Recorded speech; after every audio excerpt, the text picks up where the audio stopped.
اس کی باطنی تفسیر و تعویل پہ مبنی تھا کہ یہ چیز شیعہ اور صوفی مذہب میں عقیدے کا ایک رکن ہے۔ جابر کے نزدیک ہر علم بالخصوص کیمیا کے تمام اشیاء کے باطنی معنی کی تعویل کی روش کا استعمال اس کی ظاہری نمود سے بھی ربط رکھتا ہے اور اس کے رمزی و باطنی پہلو سے بھی مربوط ہے۔ رازی نے روحانی تعویل کا انکار کرتے ہوئے کیمیا کے رمزی پہلو سے چشم پوشی کی اور اسے کیمسٹری کی صورت میں پیش کیا۔ رازی کی کیمیا میں اہم ترین کتاب سر الاسرار اصل میں ایک کیمسٹری کی کتاب ہے جو کہ کیمیا کی اصطلاحات کے ساتھ بیان ہوئی ہے۔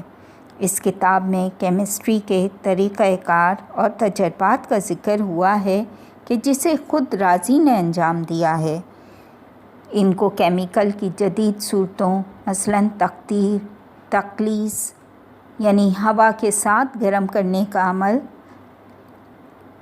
جبلور کسی مائع یا گیس میں شیشے بنانے کا عمل یعنی کہ کرسٹلائزیشن کے مطابق سمجھا جا سکتا ہے۔ رازی نے اس کتاب اور اپنی دیگر کتب میں بہت سے آلات مثلاً قرع، ریٹارٹ، بڑے پیٹ والے شیشے کا ضرب، تقطیر جیسے اعمال کے لیے انبیک، مائعات کی تقطیر اور عرق نکالنے کا آلہ یا ضرب، دیگ اور تیل سے چلنے والے چراغ کے بارے میں تشریح کی۔ ان میں سے بعض چیزیں ابھی تک استعمال ہو رہی ہیں۔ 4ویں صدی ہجری میں بو علی سینا اور فارابی نے اکسیرات اور کیمیا سے مربوط بعض موضوعات پہ لکھا، لیکن ان دونوں میں سے کسی نے کیمیا کے حوالے سے جدا کوئی رسالہ یا کتاب نہیں لکھی۔ اس دور اور اس کے بعد کے ادوار میں دیگر کیمیا گران میں سے جناب ابو الحکیم محمد بن عبد المالک صالحی خوارزمی کے جن کی کتاب کا نام رسالہ عین السنا و عون السنا ہے۔ اس کے بعد ابو القاسم عراقی جو کہ 7ویں صدی ہجری میں موجود تھے، انہوں نے کتاب المعقب فی زراعۃ الذہب کو تحریر کیا۔ اس طرح 7ویں صدی ہجری اور 8ویں صدی ہجری کے آغاز کے کیمیا دان جناب عبداللہ بن علی کاشانی بھی معروف ہیں۔ اسلامی ادوار میں اسمان کیمیا پہ آخری درخشندہ ستارہ جناب عز الدین جلکی ہیں۔ ان کی تالیفات ان کے زمانے اور بعد درسی مضمون معلومات کا منبع شمار ہوتی تھیں۔ کتاب المصباح فی اسرار العلم المفتاح اور البدر المنیر فی اسرار الاکسیر ان کے کیمیا کے حوالے سے کتابوں کے چند نمونے ہیں۔ یہاں تک ہم نے صفحہ نمبر 65 تک آپ کا گوش گزار کیا اور ہمارا ٹاپک جو کہ کیمیا کے ہیڈنگ کے زیر اثر تھا وہ بھی ختم ہوا۔ اس کے بعد ہم دوسرا ٹاپک فلسفے کا شروع کریں گے انشاءاللہ دوسری اس میں۔